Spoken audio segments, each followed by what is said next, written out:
আজকে আমরা অঙ্ক করব।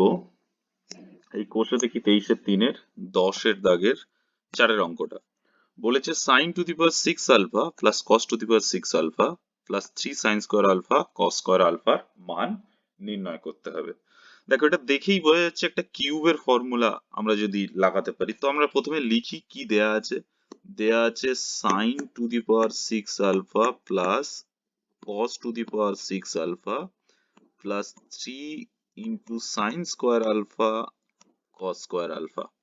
তো এটার সমান সমান আমরা এরকম ভাবে লিখতে পারি সাইন স্কোয়ার আলফা তার whole cube plus cos square alpha তার whole cube plus 3 sine square alpha into cos square alpha. এবার দেখো এইটা কি আছে, এ কিউব প্লাস বি কিউবের formula. A cube plus B কিউবের ফর্মুলা কি?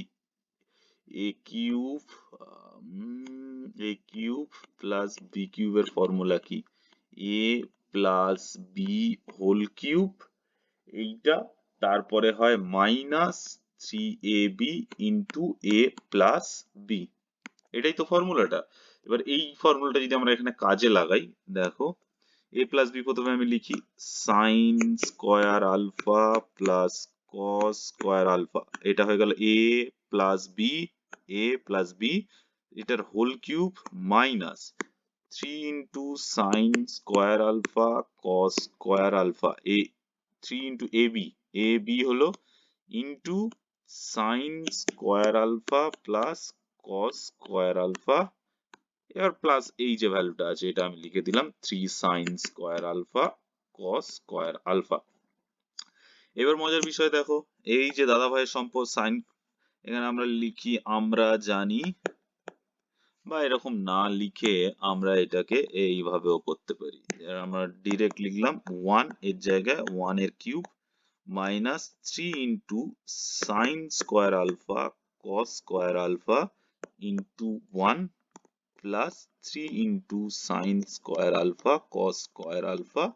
এখানে ব্র্যাকেটে আমরা লিখলাম কেননা sine square alpha plus cos square alpha equals to 1, এটা আমরা জানি। এবার যদি ক্যালকুলেট করি 1 এর কিউব কত, 1 মাইনাস 3, এটা ইন্টু 1 হলে 3 sine square alpha cos square alpha plus 3 sine square alpha cos square alpha. এটা কেটে যাবে না, এটা কেটে গেল, কি পড়ে থাকলো 1, একই হলো এর অ্যান্সার। তাহলে এই sine to the power 6 plus cos to the power 6 alpha plus 3 sine square alpha এটার মান হয়ে গেল 1।